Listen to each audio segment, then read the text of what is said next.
Hi, hello everyone. Myself Shamrat Ali. Once again, welcome to my channel Geography School. তো তোমরা thumbnail দেখে নিশ্চয়ই বুঝতে পেরে গেছো যে আজকে আমরা কী পড়তে যাচ্ছি। আজকে আমরা ভারতের জলবায়ু থেকে একটি গুরুত্বপূর্ণ বিষয় যা হচ্ছে পশ্চিমী ঝঞ্ঝা বা পশ্চিমী ঝামেলা, যাকে ইংরেজি থেকে ওয়েস্টার্ন ডিস্টারবেন্সও বলা হয়। এটি একটি খুবই গুরুত্বপূর্ণ একটি টপিক যা বিভিন্ন রকম কম্পারেটিভ এক্সামে তোমাদের এখান থেকে প্রশ্ন এসে থাকে। তো ওয়েস্টার্ন ডিস্টারবেন্স বা পশ্চিমী ঝঞ্ঝা এই ক্লাসটা তুমি যদি প্রথম থেকে শেষ পর্যন্ত দেখো, তো আমি আশা করি তুমি ওয়েস্টার্ন ডিস্টারবেন্স বা পশ্চিমী ঝঞ্ঝা থেকে যে কোনো প্রশ্ন উত্তর করতে পারবে। তারপরেও যদি কোথাও বুঝতে অসুবিধা হয় অবশ্যই আমাকে কমেন্ট বক্সে জানাবে, এবং ক্লাসটা ভালো লাগলে লাইক, কমেন্ট, শেয়ার এবং সাবস্ক্রাইব করবে। তাহলে চলো শুরু করি। ওয়েস্টার্ন ডিস্টারবেন্স বা পশ্চিমী ঝঞ্ঝা কথার মধ্যেই অনেক কিছু লুকিয়ে থাকে। যদি আমরা ভালো মতো একটু বিষয়টাকে, যে বিষয়টা সম্পর্কে আমাদের জানতে দেওয়া হয় বা আমরা পড়তে চাই, সেই বিষয়টা সম্পর্কে যদি আমরা প্রথমেই যে বিষয়টা সম্পর্কে পড়তে চাই সেই বিষয়টা কী বলতে যাচ্ছে সেটা যদি আমরা জানি, তাহলে অনেকটা পড়া সেখানেই কমপ্লিট হয়ে যায়। এরকম পশ্চিমী ঝঞ্ঝা বা ঝামেলা, ঝামেলা আর ঝঞ্ঝা অনেক জিনিস, এটা তো বলার আর কিছুই রাখে না। ঝামেলা বলতে তোমরা নিশ্চয়ই জানো ঝামেলা কী। আর পশ্চিমী মানে পশ্চিম দিকের কথা বলছে, তার মানে এমন একটা ঝামেলা বা ঝঞ্ঝা বা ডিস্টার্ব, সেই ডিস্টার্বটা কোন দিক থেকে আসে? পশ্চিম দিক থেকে আসে। তো ভারতের জলবায়ুর ক্ষেত্রে এরকম একটা গুরুত্বপূর্ণ ঝামেলা যেটা হচ্ছে ভারতের পশ্চিম দিক থেকে আমরা লক্ষ্য করতে পারি। কীভাবে হয় পশ্চিমী ঝঞ্ঝা সে সম্পর্কে আমরা পড়বো, খুব ভালো মতো পড়বো। দেখো, এর আগেও আমি বলেছিলাম যে ভারত হচ্ছে একটি মৌসুমী জলবায়ু দেশ। ভারত কি?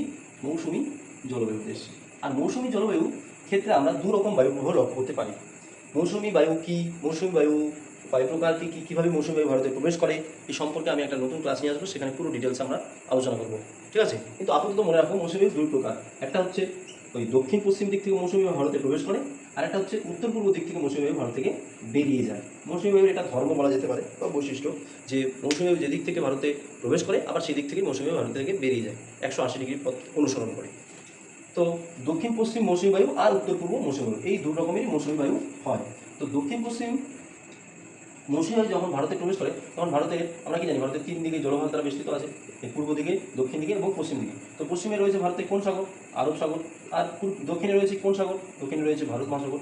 তো যখন দক্ষিণ পশ্চিম মৌসুমী বায়ু ভারতে প্রবেশ করে, দক্ষিণ পশ্চিম মৌসুমী বায়ু যখন ভারতে প্রবেশ করে, তখন আরব সাগর এবং ভারত মহাসাগর থেকে জলীয় বাষ্পপূর্ণ বায়ু নিয়ে ভারতে প্রবেশ করে। আর যে বায়ুতে জলীয় বাষ্প থাকে সেই বায়ু কি হয়? সেই বায়ু হয় আর্দ্র প্রকৃতির, সেই বায়ু হয় আর্দ্র প্রকৃতির। আর এটি ভারতে যখন গ্রীষ্মকালের শেষের দিক থেকেই এই বায়ু ভারতে প্রবেশ করতে শুরু করে। ঠিক আছে? তাহলে এই বায়ু হবে উষ্ণ ও আর্দ্র প্রকৃতির। উষ্ণ ও আর্দ্র, আর্দ্র উষ্ণ যে বলো না কেন, উষ্ণ আর্দ্র প্রকৃতির হয়ে থাকবে। ঠিক আছে? কারণ এই বায়ুতে আমরা জলীয় বাষ্প দেখতে পাই। কেন দেখতে পাই? কারণ এই বায়ু যখন জলভাগের উপর দিয়ে যায় তার কারণে এই বায়ুতে আমরা জলীয় বাষ্প দেখতে পাই। আর উত্তর পূর্ব মৌসুমী বায়ুতে জলীয় বাষ্প দেখা যাবে? দেখা যাবে না। আমি লিখি এখানে উত্তর এবং পূর্ব। উত্তর পূর্ব মৌসুমী বায়ু, উত্তর পূর্ব মৌসুমী বায়ু যখন ভারতে শরৎকাল শেষে শীতকাল দিকে আসে, তখন শীতকালে উত্তর পূর্ব মৌসুমী বায়ু ভারত থেকে প্রত্যাগমন করে, ভারত থেকে বেরিয়ে যায়। আমি কি বলেছিলাম প্রথমে, যে যেদিক থেকে যায় মৌসুমী বায়ু আবার সেই পথেই ফিরে আসে। তো এই দিক থেকে গেছিলো, আবার এই পথেই ফিরে আসতেছে। উত্তর পূর্ব মৌসুমী বায়ু যখন ভারত থেকে বেরিয়ে যায় তখন উত্তর পূর্ব দিক থেকে কোনো জলভাগ থাকে না। আর জলভাগ না থাকার দরুন এবং সূর্যের দক্ষিণায়নের জন্য, উত্তরায়ণ ও দক্ষিণায়ন কি, এগুলো আমার অলরেডি একটা ক্লাসে আপলোড করা আছে, তুমি চাইলে সেখান থেকে দেখতে পারো। তো উত্তর পূর্ব মৌসুমী বায়ু যখন ভারত থেকে বেরিয়ে যায়, তো বেরিয়ে যাওয়ার দরুন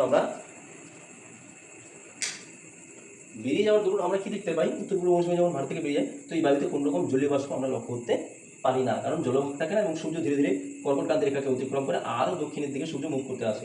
তো এক তো সূর্যের আলো কম, অর্থাৎ লম্ব হয়ে পড়ছে না, সূর্য দক্ষিণ গোলার্ধের দিকে ধাবিত হওয়া শুরু করছে। দ্বিতীয়ত উত্তর পূর্ব দিকে আর কোনো রকম জলভাগ থাকে না।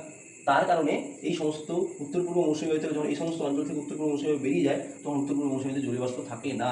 অর্থাৎ এটি হবে শীতল ও শুষ্ক। শুষ্ক কেন?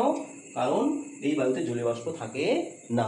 কিন্তু আগেরটা আমরা কি দেখলাম? দক্ষিণ পশ্চিম দিক থেকে কি দেখলাম? যেখানে সূর্যের অবস্থান ছিল কর্কটক্রান্তি রেখার উপর, তখন সূর্য ছিল, তারপর আবার জলভাগ। তো সূর্য জলভাগের উপর যখন লম্ব হয়ে কিরণ দিচ্ছে তখন জলীয় বাষ্প উৎপাদন ক্ষমতা বাড়ছে।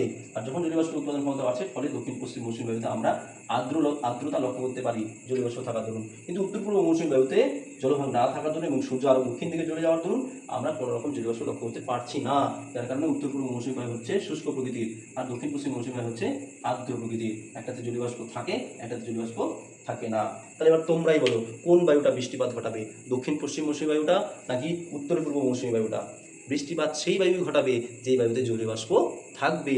জলীয় বাষ্প ঘনীভূত প্রক্রিয়ায় বৃষ্টিপাত রূপে ঝরে পড়ে, এটা আমরা জানি। তো ওই দক্ষিণ পশ্চিম মৌসুমী বায়ুতে যেহেতু আর্দ্র প্রকৃতির যেহেতু এই বায়ুতে জলীয় বাষ্প থাকে, যার কারণে দক্ষিণ পশ্চিম মৌসুমে ভারতে বৃষ্টিপাত ঘটাবে। ভারতে কি ঘটাবে? বৃষ্টিপাত ঘটাবে। কিন্তু উত্তর পূর্ব মৌসুমী বায়ুতে কি থাকে না? জলীয় বাষ্প থাকে না। জলীয় বাষ্প থাকে না, এই জন্য এই বায়ুটা কি হবে? উত্তর পূর্ব মৌসুমী বায়ুটা কি হবে? শুষ্ক। আর যখন এই শুষ্ক প্রকৃতির হবে তখন উত্তর পূর্ব মৌসুমী বায়ু কিন্তু ভারতে কোনো রকম বৃষ্টিপাত ঘটাবে না। অনেক গরম করছে আজকে। তো যেহেতু উত্তর পূর্ব মৌসুমী বায়ুতে জলীয় বাষ্প থাকে না, শুষ্ক প্রকৃতির, এই জন্য উত্তর পূর্ব মৌসুমী বায়ুর দরুন ভারতে তখন বৃষ্টিপাত হয় না। আর তখন কোন কাল চলে? উত্তর পূর্ব মৌসুমী যখন ভারত থেকে বেরিয়ে যায় তখন ভারতে চলে হচ্ছে শীতকাল। এই জন্যই তো ভারতের শীতকালে কি হয় না? ভারতের শীতকালে ভারতে বৃষ্টিপাত হয় না।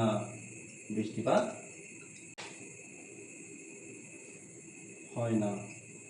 যেহেতু শীতকালে ভারতে বৃষ্টিপাত হয় না, তার মানে ভারতের শীতকালে কোনো রকম ঝামেলা হয় না। একটা সুস্থ স্বাভাবিক অবস্থা ভারতে বিরাজ করে এবং আবহাওয়া পরিষ্কার পরিচ্ছন্নতা লক্ষ্য করা যায়। কিন্তু ঠিক সেই সময় সুদূর অঞ্চলে ভূমধ্যসাগর বলে একটা সাগর রয়েছে, আর এই ভূমধ্যসাগরে শীতকালে কিন্তু ঘূর্ণবাত অ্যাক্টিভ হয়। ঘূর্ণবাত অ্যাক্টিভ হওয়ার জন্য এই ঘূর্ণবাত ধীরে ধীরে পশ্চিম থেকে পূর্ব দিকের দিকে মুভ করতে থাকে, পশ্চিম থেকে পূর্ব দিকে যেতে থাকে।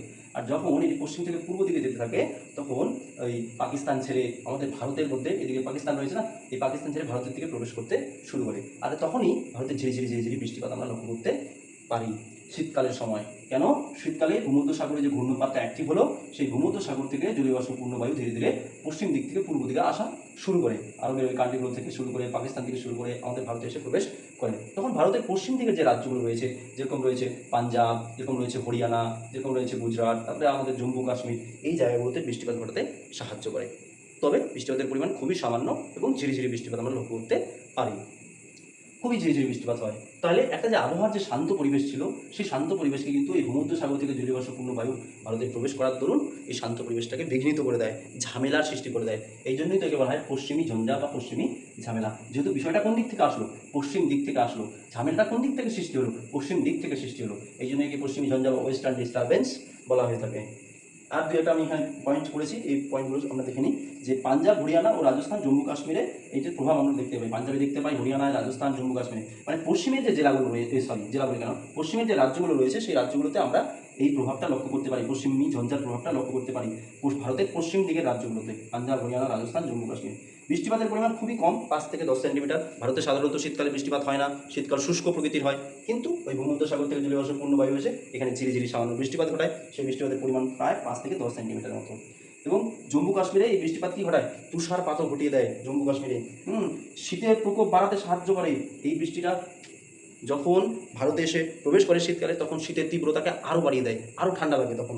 তারপরে কি হয়? আরও শৈত্যপ্রবাহ বেড়ে যায়, ঘন ঘন ঘন কুয়াশা লক্ষ্য করা যায়, কুয়াশা আরও অনেক বেশি ভালো হয়ে অ্যাক্টিভ হয়ে যায়, কুয়াশা আরও একদম প্রচুর পরিমাণে কুয়াশা লক্ষ্য করা যায় তখন।